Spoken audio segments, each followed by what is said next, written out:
everybody. Welcome back to Only Stupid Answers. This is a show where we answer your questions about movies, TV shows, comic books, Hawkeyes, Encantos, and more. I am DJ Wooldridge, and with me, as always, is Roxy Stryer on the road. Ooh, the roadie Roxy. Roadie Roxy. I feel like roadie has a weird connotation, though, so I take it back. I prefer what you said. I'm Roxy Stryer on the road. I wonder, because I felt the same way, but then I try to think about it's like, well, you just help the band, right? You just, the roadie's just the one that helps the band. I think that, what am I thinking of? I'd say Almost Famous. It kind of. Groupie? Are we conflating roadie with groupie? Is that what's happening? No, the roadies really do like the tech stuff, right? Yeah. Anyway, you're on the road. Point is, you're on the road, you're traveling, but guess what? You were making time to talk about Hawkeye and Encanto for Thanksgiving. Yeah, I am. Mm-hmm. If you're listening to this podcast normally, it is post-Thanksgiving. If you are listening to this on Patreon, which you can listen to these episodes early on patreon.com/onlystupidAnswers, you're probably listening to this like on or around Thanksgiving. So Happy Thanksgiving. Yeah, I hope that you guys are all spending time with your loved ones. And for those of you guys who couldn't this year because of the panini, which is now how I exclusively refer to the pandemic because it's a lot more fun and I refuse to call it anything else, or just because it wasn't the year to do so. And if the holidays are a little tough for you, we're your friends. We're here. There it is. So before we get going, Roxy, is there something in particular that you are thankful for right at this second? Or just in general in life? Is there? I know, obviously, like you said, it's been a dodgy 2 years. But is there something on the top of your brain that you're thankful for? Gosh, there's so many. I was just talking to you about this, like the fact that I can work from here. That's like a crazy new revelation, or work from wherever you have to work from. But really, it comes down to obviously my family. Every time I come back here, I'm like, oh yeah, I am loved. I'm not alone. Yeah. Because out there you've got your fam, but I'm like on a solo journey all the time, and so when I come back home, I'm like, oh right, people like me and they like care about me, and it's just a weird like, thank goodness. Oh yeah. So it's always nice. Everybody in the chat or the social medias remind Roxy that she is loved. Go out there. Yeah, it's not I just feel a so family. needy.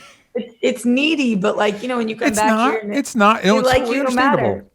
Like my dad, I'm saying my dad, he'll bring me grapes into my room. Like he saw that I was working till 5 a.m. last night. So like he was like, do you want me to bring you up food? And I was like, I do want you to bring me up food.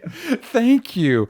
Well, what about you, DJ? Similar to you, obviously, I also just saw my family recently, and I'm very thankful for them. I'm very thankful for my wife, because things have been challenging. All of them have been very supportive. I'm thankful for you for doing this show with me in the past year or plus. Specifically in this specific arrangement. Obviously, you've been part of the show significantly longer than just that. How long? I mean, it depends on when we started Super TV. Yeah. It depends. Like, so I've been doing this show for about 5.5, almost 6 years now. So at whatever point in that run we started Super TV, which I feel like is earlier than I remember it being. So like 5-ish years. You know what popped up the other day on my, how your phone reminds you about memories? Yeah. Was whatever that amazing, was it your 100th episode, your 500th episode? I don't even know what, whatever that was. That was such a amazing event that you guys included me in. That was awesome. Anyway, we're on what you're thankful for, but yes. Well, and again, thankful for the show and the fans and the fact that we've been able to do this for so long. Our 200th episode was actually during the pandemic, so we didn't quite do the same thing, understandably. We partied. Yeah. Panini. Go Panini. But listen, we're done with Thanksgiving now. Now it's on to Christmas. I don't know. I guess, this works. Wait, it tracks because Hawkeye is set during Christmas. Today we're talking about Hawkeye, the first 2 episodes, which we got to see early. However, we're going to be doing spoilers because at this point, by the time this episode drops, those first 2 episodes will have dropped as well. So we'll do spoilers for those. But I also wanted to take a second to talk about Encanto, which is dropping during Thanksgiving, mostly because Roxy and I really, really, really liked it. And so I just want to take a second to bask in us liking that. But before we do, any of that, I'd like to remind you that you can listen to these shows early. Not so much at the right this second because of the holidays, but we also do these episodes live, which you can watch at patreon.com/onlystupid answers. You can also check out our Patreon exclusive show, Spider-Versity, that I do with Sal, where we're going through the Spider-Man movies in preparation for No Way Home. A lot of love for that show, so that's been really exciting to see. Also, if you listen to this on Spotify, we ask a question every week. Last week's episode was Ghostbusters Afterlife, and we asked, do you want more Ghostbusters sequels, or should they let the franchise pass on? And Xavier Thomas said, I've never seen a single Ghostbusters movie. After this podcast, still no interest, LOL. To be honest, I never understood the whole fandom of this franchise. Well, Xavier, please do yourself a favor and watch the original. If you watch the original, I would imagine you'd immediately get it. It is genuinely shocking that that beautiful, wonderful movie has not generated one good sequel. Holds up. It holds up. DJ, you and I, my friend, are so vastly in the minority on this new one. It is concerning. I am just watching everybody who sees it. It's great. It's great. And you know what? I wish I was them. I'm jealous. Yeah, good for them for liking it. I was talking to somebody the other day. It's like, it was their first time going back to the theaters. I'm like, oh, what did you see? And he's like, Ghostbusters. And my immediate reaction was, oh, why that one? And he's like, oh, I loved it. I'm like, good for you. But I think if it had been my first movie in 2 years, I would have loved it too. Yeah, probably. I do wonder because obviously I've been trying to process in my brain like what's going on, and I do wonder. You mentioned this in our episode discussion. Is I wonder how much of the heavy lifting is being done by like that last 10 minutes. I think a huge amount. Yes. Yeah. I think a huge amount. I was watching Yellowstone, which I'm binging right now, which I could talk to the people about a different time. I've heard good things. It's amazing, and that will be for sure what I'm into when I finish it. I'm on season 2 of 4. It's excellent though, DJ. But one of the weird things about Paramount Plus is that it has commercials, unlike a lot of my other search. So all of a sudden I'm like, whoa. And they will not stop playing that thing that we watched before Ghostbusters with Jason Reitman. Oh, really? That's a commercial during me watching Yellowstone. Every like 10 minutes, it's like Jason comes on. He's like, this is a family movie made by a family. And I'm like, stop saying this. You're haunting me. It's weird that what we took as like a warning / apology is apparently like a marketing tool. Yeah. Like they are pushing that out. I was watching it and I was like, to myself in my own place where I live by myself. Is anybody seeing this? Hey, are you all seeing this? What? Oh my God. Well, whatever. Let's talk about stuff we like. But before we talk about stuff we like, I do want to take a brief ad break. We're going to do a brief ad break to talk about other stuff we like because they're paying us to. So go listen to that and we'll be right back. And we're back. Oh my God, what a beautiful ad. Thank you, ads. Sure. What you're thankful for is ads. It is weird whenever because when I visited my family, we're watching their TV and their TV has so many ads, and it's just weird. That's like, oh man, I've completely excised this from my entire life. Like other than the 30 seconds I have to sit through between YouTube videos, I don't deal with this anymore. I know, I really don't, and it's so bizarre because I forget, and then all of a sudden I'm mad at Paramount because. How entitled am I? Mm-hmm. Like, how dare you show me what you want to show me while I'm watching this on my sister's account for free? So yeah, how dare you? How dare you? So you just said it was your sister's account, so you might not know. Is it like Hulu where there's an ad version, but if you pay a little extra, you get the non-ad version?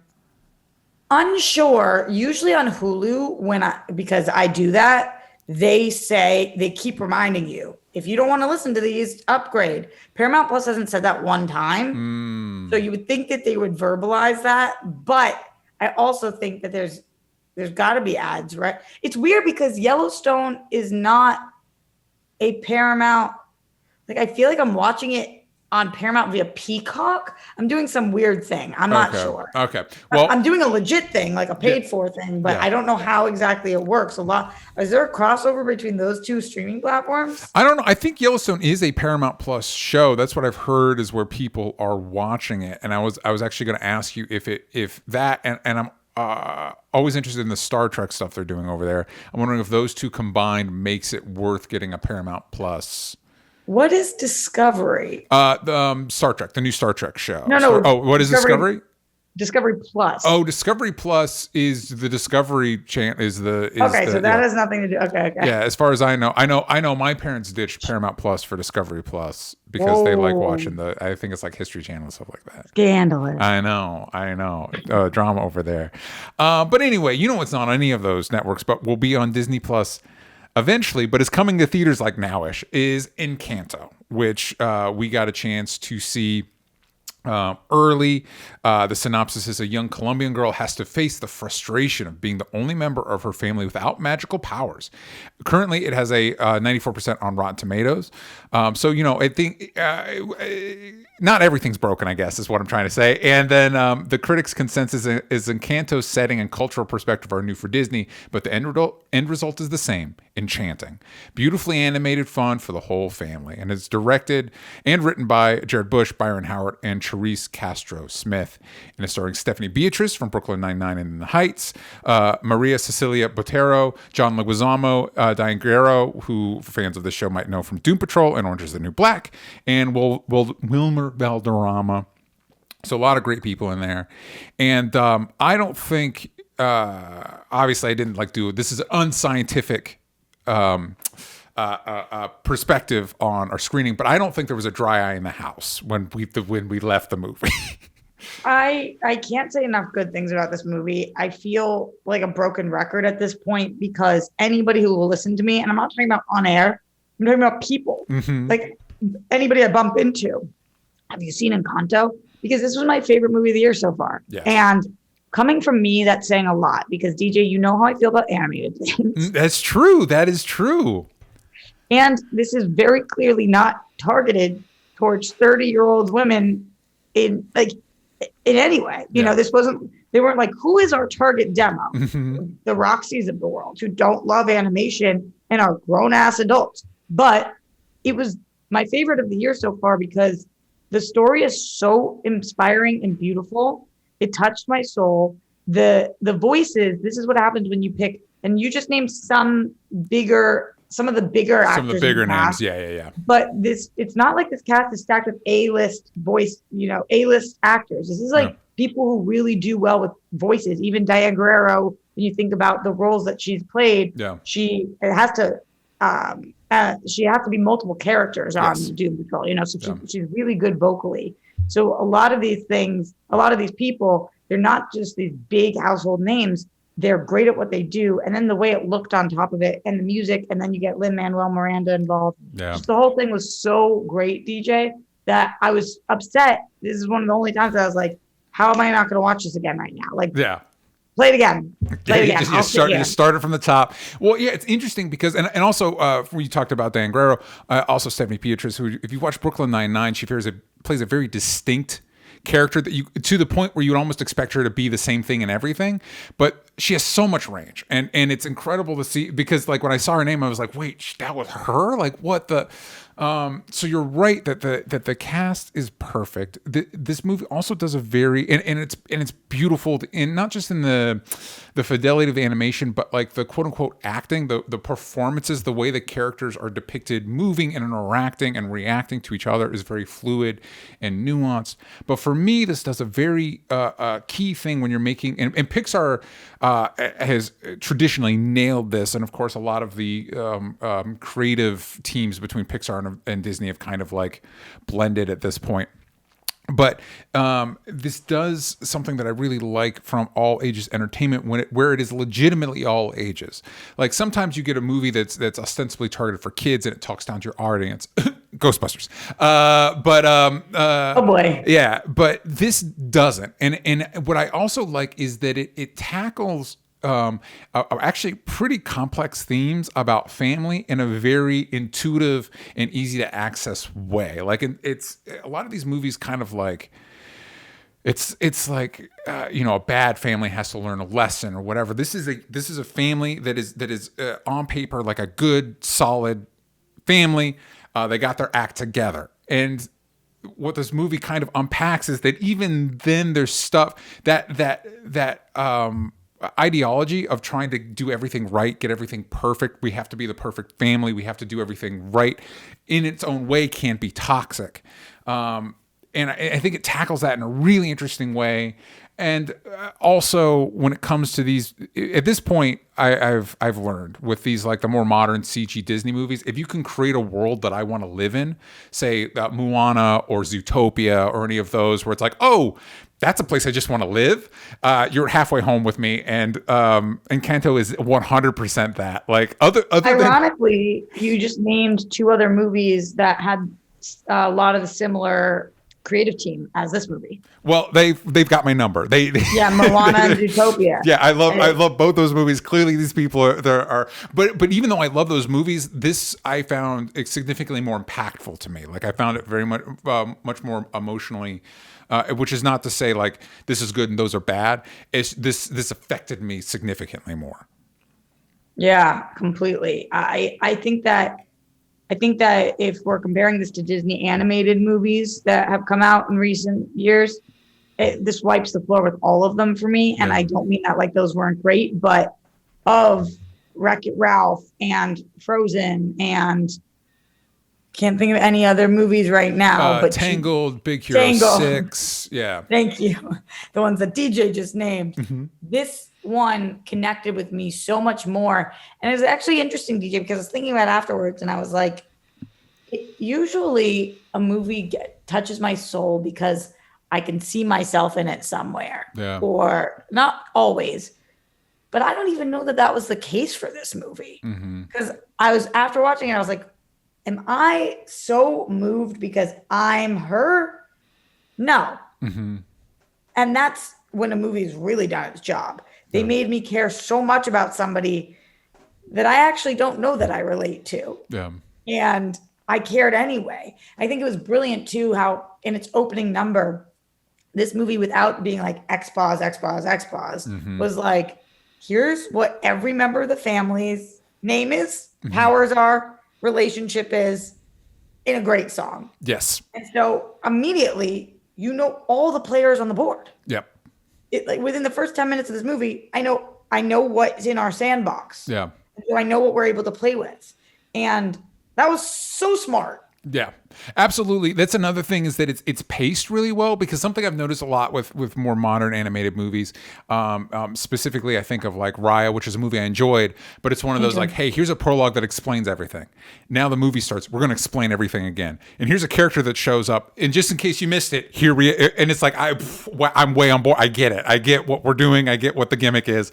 And this was very much the way it doled out information, felt very, very intentional and very specific, to the point where it's like, yeah, we don't need to go over this a bunch, even though there is a lot of characters and they all have distinct powers. I also like that this movie is very self-aware in the sense that all these.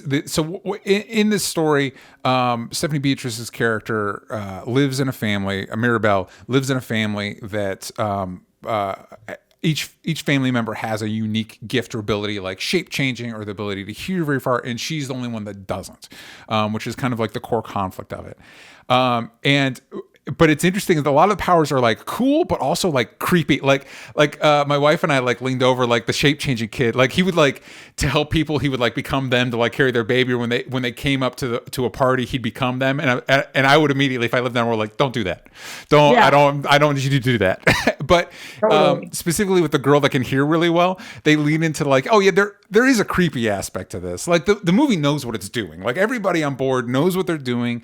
Again, with the girl that hears really well, there's a party and there's a scene where everybody cheers and she covers her ears because she can hear really well. So it's like that would be hard for her, and that attention to detail really helps make the movie more engaging. Yeah, and even the powers that aren't creepy, they're sad. Yes.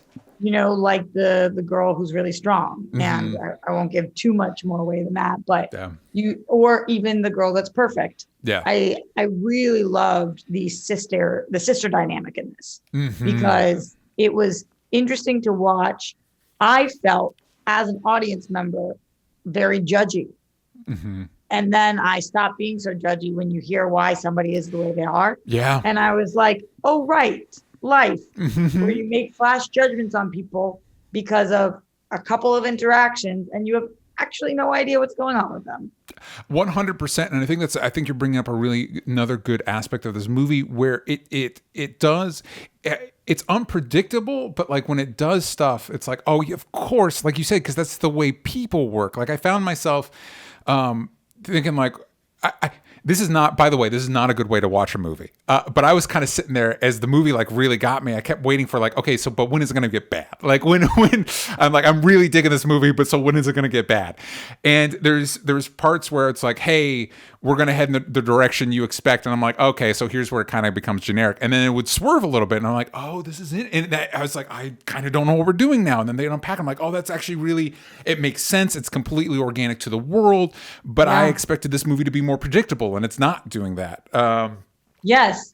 I wonder, I don't know if you remember this, DJ, but when we've talked about before, like what makes you cry in a movie, what I have talked about, and this has come up in Star Wars and in a lot of the movies, when people join together to come save the day, like when you think that you're screwed and a bunch of people show up to support you in movies, 10 out of 10 times that gets me. That's the thing. That's the number one thing. When like you think you're an island and then you discover all the things you've done in life made it so that you were on an island. Yeah. And that was like not where I wasn't expecting to be so moved. And I, like you, was watching this and I was like, I don't know if they're going to be able to stick the landing on this. Yeah. They've set up a lot of things that I think are amazing, but how are they going to stick it? And then I felt like they stuck the landing on this in a way that was so beautiful. Yeah. And poignant and realistic. I know that that's the dumbest of the words that I just chose, but in this world, this was a realistic scenario. Yeah. Like a believable, earned. 100%. Yeah. Earned. It was earned. It felt right. It felt true to everything that it had set up. It wasn't, it was a positive ending, but not like too easy. Not like, oh, well, we just kind of hand waved all the conflict away. It's like, no, we earned this. It does the work. It does what you want these movies to do. It's really engaging. There's a short in front of it that's also great, and also is actually dealing with like kind of complex familial issues. I like that. I'm really impressed. It's something that the animated series Avatar: The Last Airbender does really well. It's like all the Toy Story movies, especially the later Toy Story movies, where we're like, hey, we're speaking to younger audience members, but we're actually going to be unpacking stuff that is true about life and kind of complex, but we're going to do it. It's just an interesting, it's cool. It's cool when movies can do it. This is a great one. Like Roxy said, this is one of my favorite movies of the year. 100% did not expect that going into this. Had like no expectations. I was like, it'll be fun. You know what I mean? Whatever. And was blown away. It was just genuinely blown away. Yeah. Yeah. Shocked. And everybody in the theater felt like that. And then afterwards I went to Rotten Tomatoes. There was only one person who had negatived it or said that it was rotten. I'm going to find that person. We're going to find him. We're going to start talking to. I feel like he didn't watch it. We're going to make him watch it again. I'm going to find him. I'm going to force him to watch it.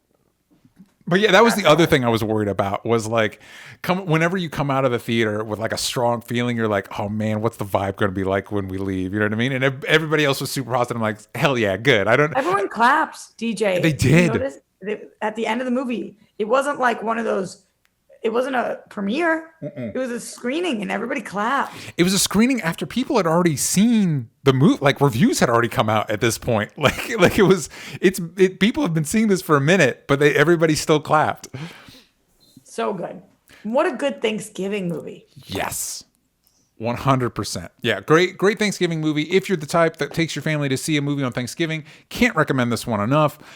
If you're avoiding theaters right now, which is understandable, I believe it's coming out on Disney Plus a month after its release. That might not be accurate. That's just what I heard, and I'm just spreading that misinformation. So I guess look for yourself is what I'm saying.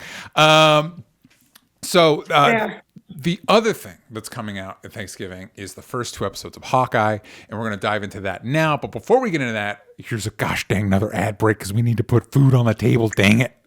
Turkey. All right, we are back, and we are here to talk about the most anticipated Marvel show / movie ever in the history of. We're talking about Hawkeye. We're talking about Hawkeye. The first 2 episodes, I did not get the names of the episodes, so we're just going to call them episode 1 and episode 2. So going into this, Roxy, I want to check with you because I know when we watched WandaVision, Wanda was your favorite MCU character. Going into that, where does Hawkeye, Clint Barton, Jeremy Renner is Clint Barton, where does he fall on the spectrum of the MCU characters for you? Meh.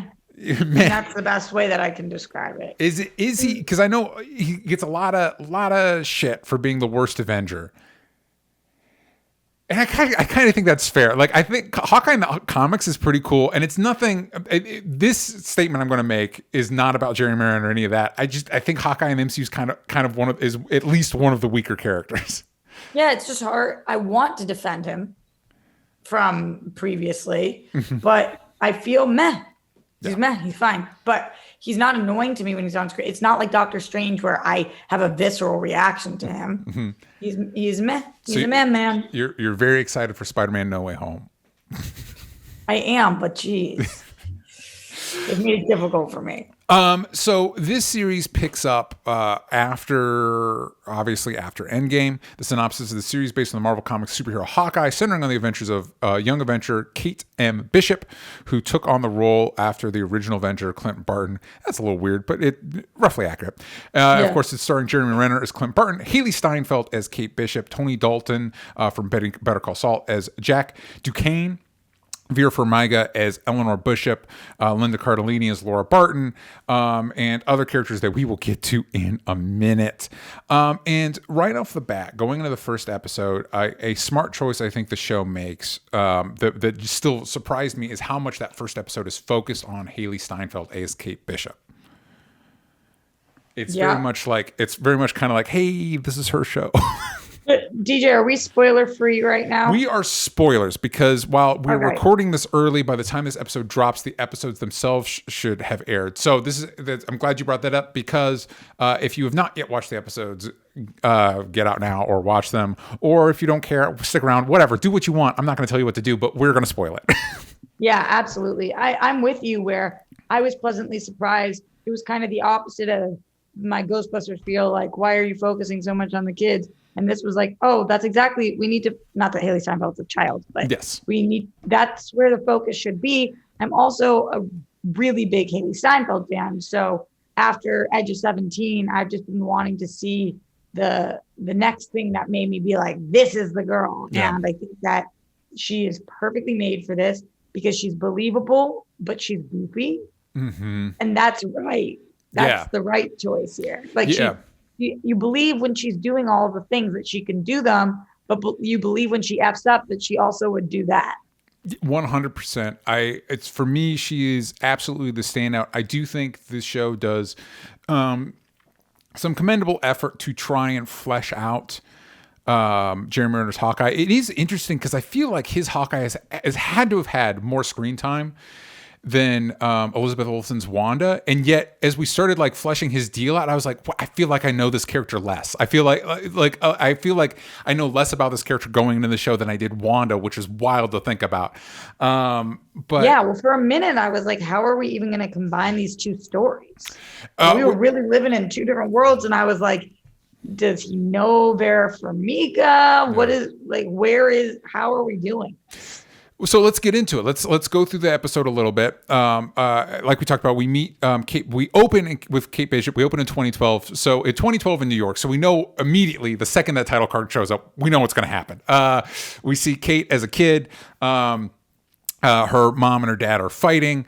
And do you think, DJ, on that note though, that there's a single person watching this who this is their first, because it is a Disney Plus show. It is starring Hailee Steinfeld. Yes. It's a completely different demo than a lot of the things. Do you think there's anybody watching this who didn't know what that was? Law of averages, I'm sure somebody. Yeah. But I think even through like, think about how much pop culture information without necessarily having seen the thing, it just bleeds in because it's such a part of pop culture. I imagine that at least if that date didn't immediately like, oh, this is what we're doing. But the second the Alien showed, you're like, oh, okay, well, Avengers, right? You know what I mean? Even if you haven't seen, you're like, okay, Avengers. So of course, her parents are apparently wealthy. She lives she is in the comics as well. The place they live is fucked up by the Chitauri invasion. She sees Hawkeye do the one badass thing he did during that fight. And after this, it appears that her dad, played by Brian D'Arcy James, has died. That said, even watching it, I was like, well, there's no way we didn't see a body. I don't know. I don't know what that actor's been in, but I recognize his face. Like, Dad's not dead. And also, when I went to go pull information from this, he's credited in every episode of the show. So he's like a cast member. Yeah, I kind of wish I didn't look at some of the credits in this cast. Yeah. Because some of them kind of surprised me with how many episodes some people are in. And I was like, oh, wow, that person's sticking around. Yeah, they are there. So Dad's going to show up again. But I do think we're going to do something interesting with Dad because some of the writing in this show is not necessarily the most organic, let's say. And so she's like, young Kate's like, what would you do in a hurricane? It's like, that kind of felt like it came out of nowhere, but whatever. And Dad's like, I would protect you. I'm like, oh, Dad's going to end up being a piece of shit. Yeah, I remember that moment being like, okay, I'll note that. Yeah, sure. Because also, like, it just, you watch enough of it. Roxy, we've been watching a lot of TV for a long time. Just the vibes that guy was giving off, like, oh, this guy's kind of a slime ball. Like, I don't believe in this guy. I don't trust him. What do you think about her mom, though? Vera Farmiga, I love her and everything. My only issue is kind of an issue, and this is probably unfair, but like casting like that, any casting like that in a Marvel property, it's like, wait, we're gonna waste Vera Farmiga on the mom? Like we're gonna cast Vera Farmiga as the mom? We're not gonna have her be like somebody? Like, yeah, but maybe we don't know what's gonna happen with her. That's a good point. But what did you think? I think that she's awesome. I'm really liking her in this role. I'm glad that they stayed true and made this a rich family, because I think that it does make it more complicated. In that one speech that the mom gives, where like, you not only do you think you're invincible, but you're privileged. Yes. And as somebody who has at some point been neither of those things, let me talk to you. And I think that oftentimes we try to show a lot of superheroes. I mean, of course, there's the Iron Mans of the world, but especially child ones, where they have lost their parents, they're broke, they're stealing for food, they're Aladdin essentially. And in this situation, it's like, or very likely you are able to do what you're doing and get away with it because you're a rich kid. And so that checks out. And I also I like that line you said, but I feel like that's why you cast a Vera Farmiga in that role, to like sell that believably. Like that line where she's like, hey, shut up a second. Here's what I'm going to tell you. You're like, oh yeah, I buy that because of you. And like, you deserve some respect. You're a ghost hunter, for crying out loud, in the Conjuring movies. I respect you.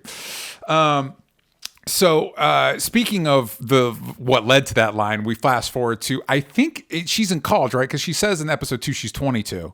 Yeah. Which I was glad. I was like, oh, good thing we're not trying to pass Hailee Steinfeld off as like a high schooler. Yeah, she's and then an adult. her mom had to pay the university off because of all the stuff, so she's in college. Yeah, so she fired an arrow at apparently the most fragile church bell, tower bell that has ever existed, because like she just hits the little bell knocker thing and the whole thing just collapses in on itself, which thank God she is rich, because it'd be ruinous for any other person. It would ruin your whole life. You would be sued into the earth. Yeah, like what?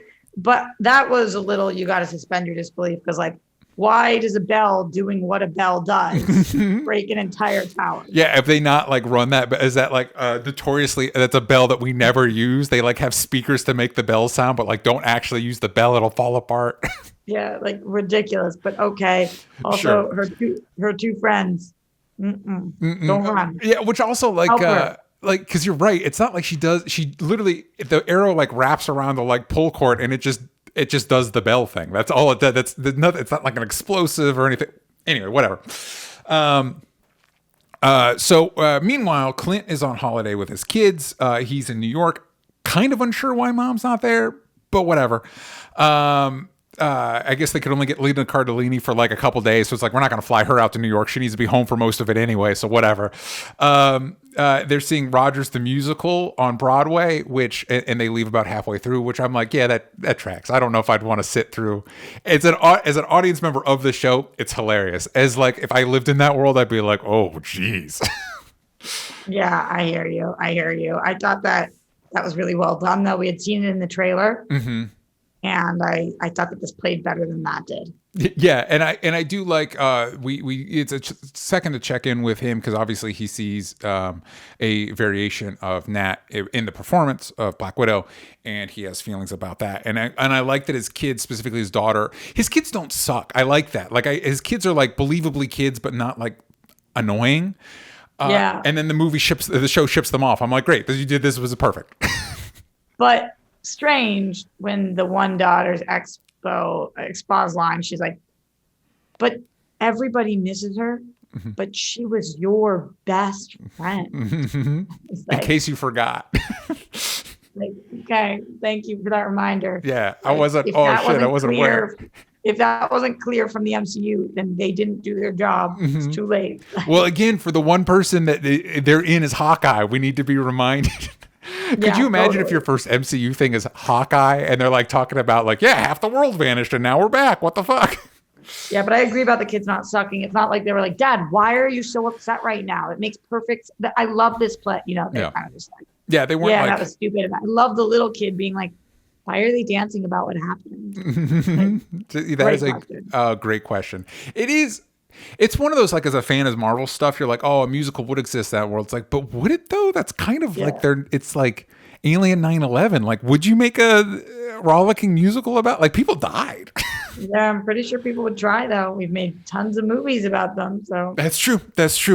Yeah. So back to Kate, we're introduced to mom's beau / soon to be fiance, Jack, who's clearly a bad guy. Hate this dude. And they're at like a party dinner thing, and there's a soiree, perfect soiree, and there's a black market auction going down there, and it's one of those, like, I watched the shows, and then as I was putting my notes together, there's things that happen that I was like, wait, why did this happen? I don't remember. Like, and is it a wine cellar? It's like a wine cellar, and then she sneaks down there because she's spying on Jack, right? Is that what's happening? Yeah. Sure. Yeah. Okay. So it's a black market auction. And they sell a Triceratops skull. Cool. They're going to sell the Ronin attire from that Clint wore in Endgame. Which, how did they get a hold of it? Whatever. Also confused because they make it. The point is that they say that nobody knows who he is because still nobody's seen his face. Yeah. But then throughout the rest of the show, anybody who sees him recognizes him as Hawkeye. Yeah. So I guess he kept the mask on as Ronin, and so nobody put two and two. I was also a little confused. I'm like, how famous? I get it. The Avengers are celebrities, but like, are news programs really putting Clint Barton's face up when they're talking about the event? It wouldn't just be like a group shot or something. Like, would you recognize Hawkeye on site in that universe? You know what I mean? Right. Not sure. Because to me, it's kind of like Congress. Yeah, like I don't. Some of them, like I'm sure people would recognize Steve Rogers. Like, that makes sense.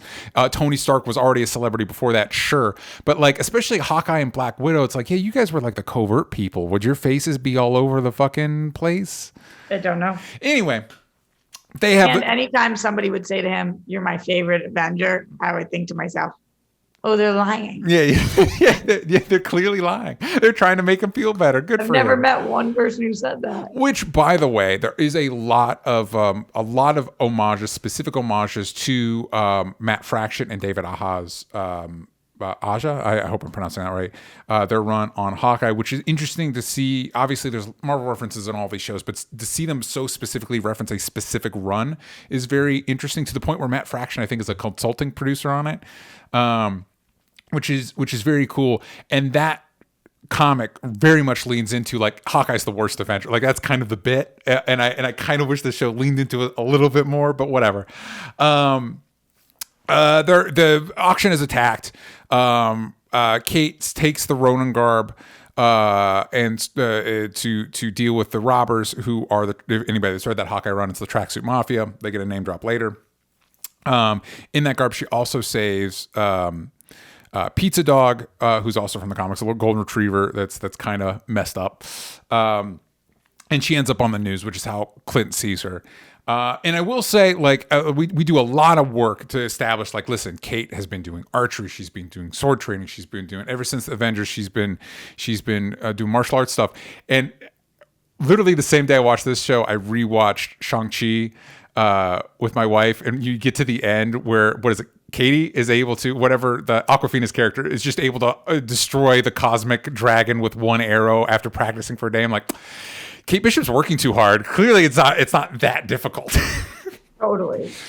So with you. Also, like, do you recall how much power Hawkeye's suit has? I don't think any. Okay, so why? So the martial arts stuff. Yes. Like, some of like what Kate's able to do, I'm like, okay. Listen, she got her black belt when she was 15, which, by the way, I got my black belt when I was 13. Suck it, Kate. Whoa, you gay. It's she's able to do some pretty crazy stuff. I also don't quite know what we're trying to accomplish, because it seems like everybody in the auction is kind of an asshole. So it's like, who are we protecting from what? Like, what are we trying to? Also, I've got to mention, before we get to the outfit, they show Ronan's sword, which I guess can suck into itself, and the blade is like at least twice the size of the hilt, but somehow it all fits into the hilt. It was one of those, I saw that and I was immediately like, bullshit. Like, what? How does that? And this is in a universe where Iron Man is apparently carrying around 500 pounds of armor in his little heart unit by Endgame. So, like, whatever. I don't know why that bothered me so much, but I was like, whatever. I get it. It bothers you. It just stood out. And this was another one. She follows, I can't remember the character's name. She follows Jack's uncle to his place for a reason I can't remember. And he's dead. He's been stabbed to death.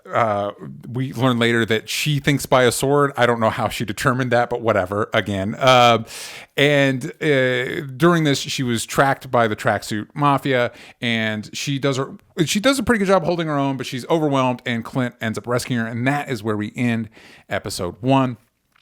Going into episode 2, Clint and Kate meet. This is where you're talking about, Roxy, where, like, clearly, Kate's pretty open that Hawkeye's her favorite Avenger, which she's probably the only one, and that's because she saw Hawkeye during. Apparently, she didn't see any of the other Avengers do any other cool things. She just saw Hawkeye do his one cool thing. Blinders on, and she's like, "That's my guy." Anyway, and I will say, in the comics, Kate's a huge Hawkeye fan too, and even that's like, "What, Hawkeye?" I mean, I'm not. Sure, whatever. Totally. Apparently, Kate is doing very bad at losing a tail, because the tracksuits followed her to her apartment earlier. They start throwing Molotov cocktails. Both Clint and Kate escape, but they leave the Ronin suit behind. And they use Kate's aunt's home as a safe house. Which I kind of felt like when they were doing this, I felt like we were trying to build up to, like, should I know what? Oh no, it's just her aunt. It's like, okay.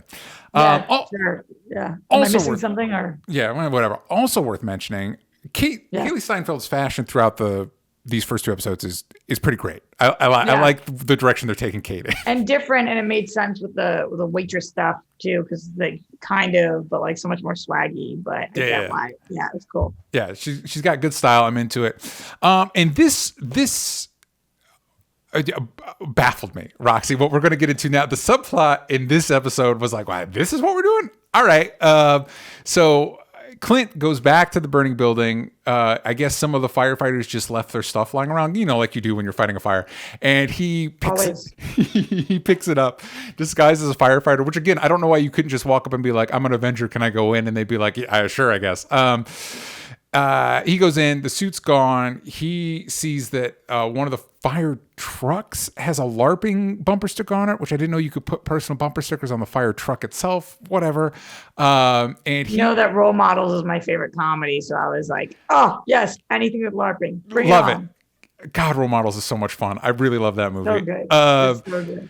And he goes to a LARPing event, apparently populated mostly by cops and firefighters, which sounds like a blast. One way of putting it. Yeah, it's great. And I like the not giving his information, everything. It was just a funny bit, because some of the show was funny. Yeah, and it's interesting. Well, again, this is where we kind of in this moment earlier, Kate is talking to Clint, and she's like, "Your whole thing is you don't give a lot." And so you're trying to sell hope or whatever, and you're not giving people a lot to work with.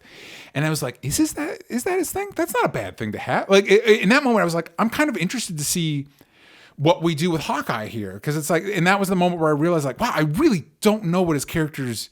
He's got a family. He's a bow and arrow dude. Beyond that, I kind of don't know who this character is as a character. And I'm kind of interested to unpack that more. Yeah, which I didn't think I was going to get from this show. I did.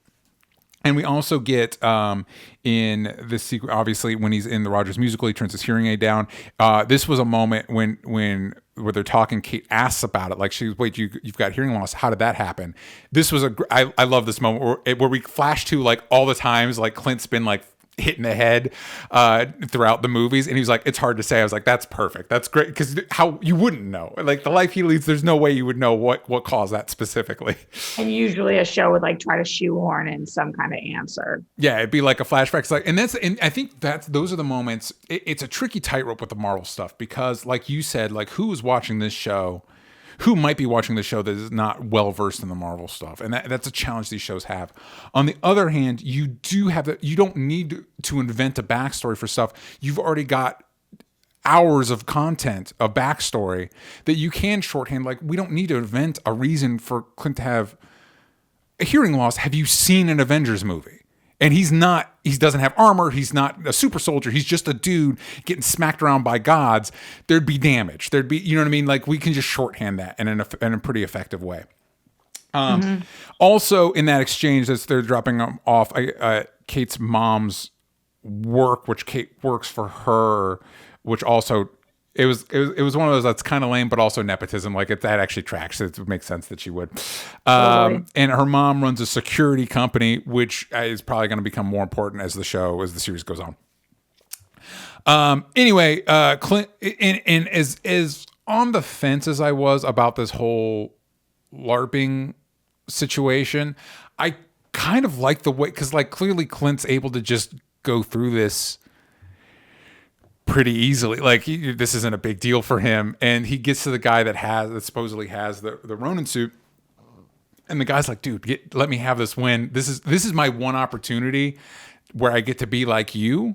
I get this moment. Yeah, it works. It's weird. It was weird that we're doing a LARPing thing in the middle of an MCU show, but the interaction works. Totally. And I like it too, because it does another similar thing that's one of the reasons I think Anthony Mackie's Falcon, now Captain America, is one of my favorite MCU characters, is because he's kind of just a guy.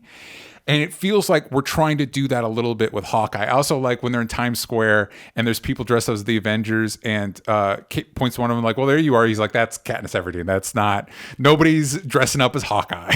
Yeah, completely. So it's humanizing. And I think this is definitely the best stuff we've gotten with Clint Barton so far, because it is so humanizing. I agree with that. I don't think anybody can see this and disagree with that. Yeah. But this is by far and away the best stuff. Also, just because I haven't said it yet, and I don't think you have either, I really like these 2 episodes. I like them fine. This didn't really wow me. I remember how the first 2 episodes of Loki or WandaVision or wowed me. And this didn't it was okay, this is fine. The good thing about that is all those shows I just mentioned kind of fall apart by the end. And so it's maybe this is a reverse. Maybe it's maybe it'll get better as we go. You know what I mean? Maybe totally. It'll tighten up. But I definitely, I'm interested. I'm definitely interested. And for me, the big standout of these episodes is 100% Hailee Steinfeld as Kate Bishop. It's immediately the second she's on there, it's oh, I like what we're doing with this character. I like this character. I'm excited to see this character in more things. Yeah, me too. Completely. So yeah, and I think it's smart that they dropped the first 2, because the second one is the one that made me more interested in what's going to happen next. But yeah, keep going. Sorry, DJ. No, you're fine. Just jumping all over the place because I realized I liked this, and I have not said that. The person he defeats, by the way, says his name is Grills and that he owes Hawkeye one, which is 100% this character is going to show up again. He's a firefighter. He's useful. He's going to show up later in the show. Meanwhile, while all this is going on, Kate is hellbent on proving that Jack is lying to her mom, and so she challenges him to a fencing match where he's clearly letting her win. Which, by the way, Jack is a character from the comics. His name is Swordsman, so he 100% is letting her win these fights. Yeah, for sure. He's like, this is his one thing. Swords are his one thing. Also, and how annoying is that for her? I like that. Like, I like that she's, I like it too. Yeah, it's a great character moment for her that it's not like, yeah, I won. It's like, no, you're lying, and that bothers me more than me beating you. You know what I mean? Yep. Completely.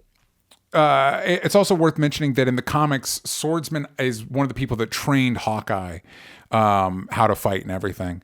Clint Barton's Hawkeye. So I think we're moving around a little bit. He's becoming more of a Kate Bishop antagonist, which I think works. And I like that actor a lot. So like, gimme. So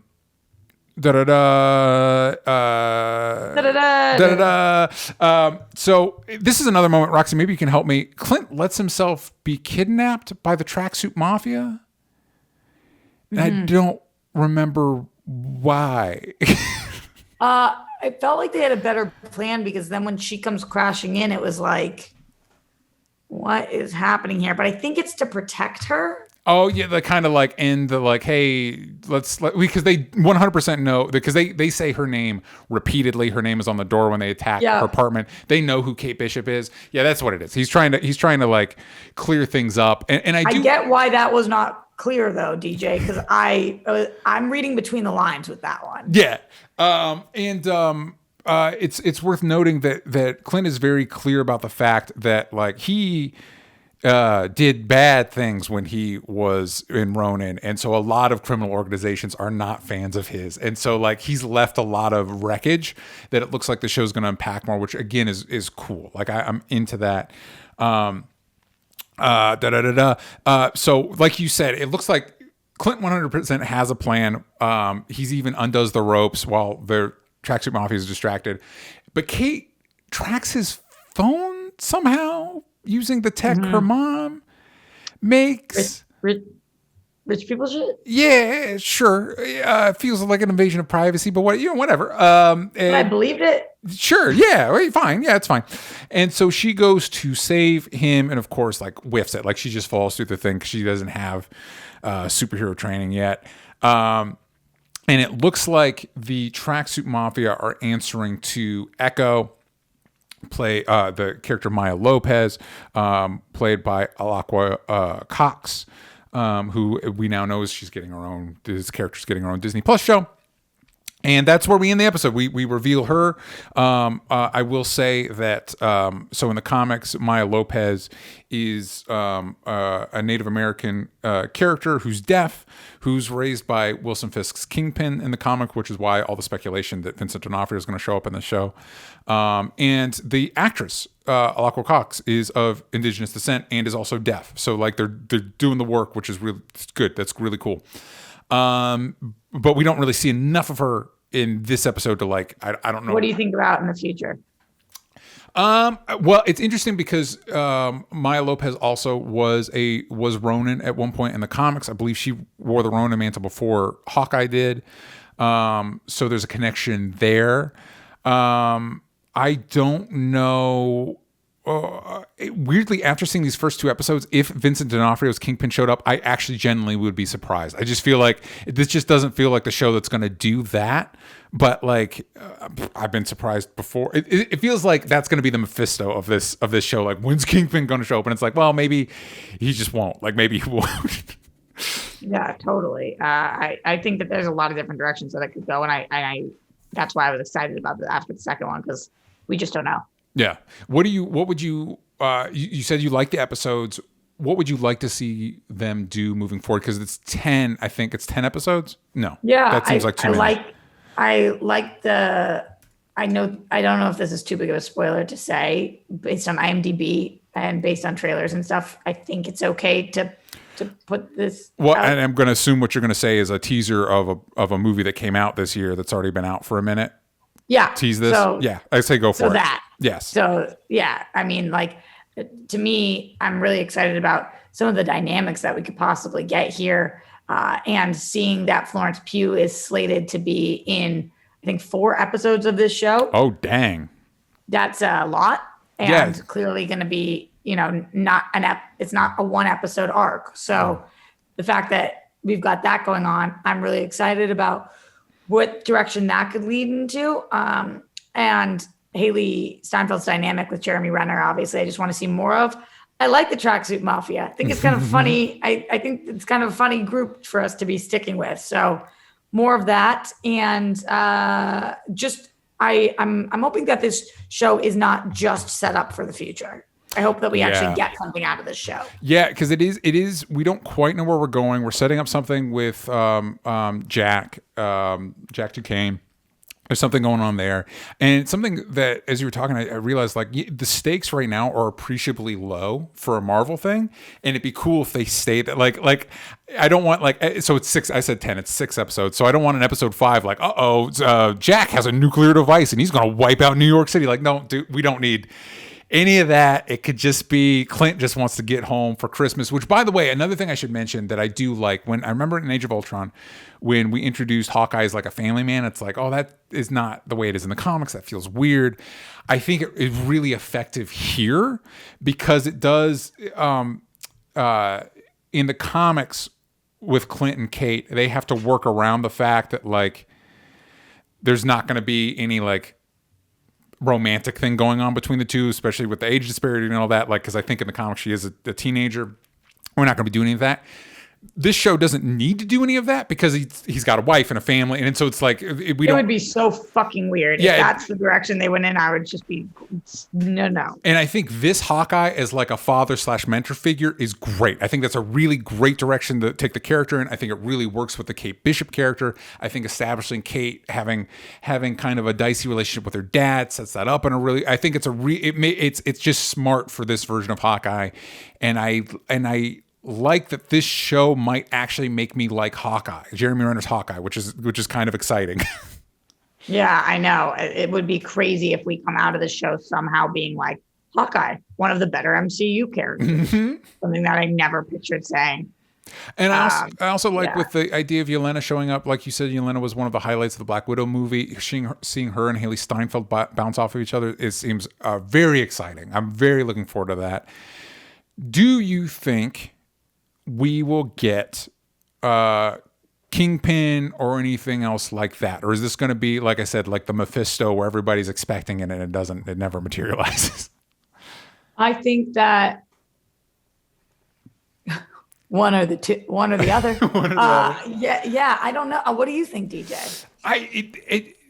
It doesn't feel, and I don't know, it's hard for me to articulate. I just have a hard time envisioning Vincent D'Onofrio's Kingpin existing in this show. Like the tone of this show just doesn't feel like, and obviously it would be a different version of Kingpin. It's not impossible. It just doesn't feel like I feel like it almost take me out of the show. It's like, I'm trying to think of tonally, like if it would almost make him feel like a parody. Yeah, because it's like, this is the guy that took a dude's head off with a car door. This guy.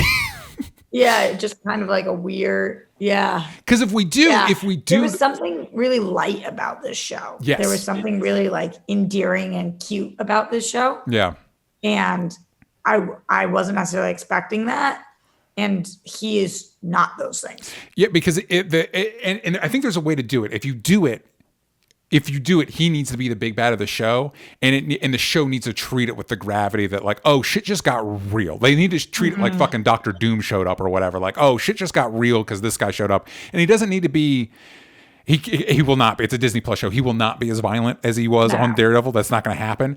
But like the gravity that a character like that should bring with them into a show like this, the show needs to acknowledge that. And I don't know. It's not that it can't. It just doesn't feel like what we're doing. That said, as we already know, Echo's getting her own show. He could show up in that. That would make sense. Like we could drop hints that the Echo's backstory is the same as in the comics. So we could show up there. Before we go, real quick, we're going to wrap up, but I do want to get in one question from from the Discord. We didn't get a lot, but we got this. We got Leonard Kim. I envision Hailee Steinfeld absolutely crushing the role as Kate Bishop, with the MCU growing exponentially. Do you think her presence/role in the MCU can be significant, or will she be a bit overshadowed? No, I think it definitely is going to be significant. Yeah. I think she's going to be super well liked. And then I think that we've got Young Avengers. And then I think that we're putting together an entire team of like the Florence Pugh and Kate Bishops of the world, or Yelena? Yeah. Of the world. And that's the future of, we've got a lot of people at this age group, like Spidey. Yeah. Even, like, who knows? So yes, I definitely think she's going to be a big player. Also, of the Young Avengers, of the people that have populated the Young Avengers team that we have seen on these shows, Hailee Steinfeld is the one legit. She's a star. She is a movie star. And as opposed to the other ones are kind of unknowns, like she is a movie star. And so like that has to be intentional. Right. Totally. Definitely. I just can't, there's no world in which she just doesn't play a big role in the next phase. Yeah. So those are our thoughts on Hawkeye. Let us know what you think. Roxy, where can the kids find you? They can find me everywhere at Roxy Stryer. That's where they can find me, DJ. You can find me everywhere at DJ Talks Trash. You can follow this show everywhere that matters at Only Stupid Answers, but on Twitter. Yeah, that was from Stupid. If you want to listen to episodes like this early, or watch them live, or check out our new show, Spider-Versity, you can do that at patreon.com/onlystupidanswers. And I hope you all have a wonderful Thanksgiving, and we will see you all again soon. Bye, everybody.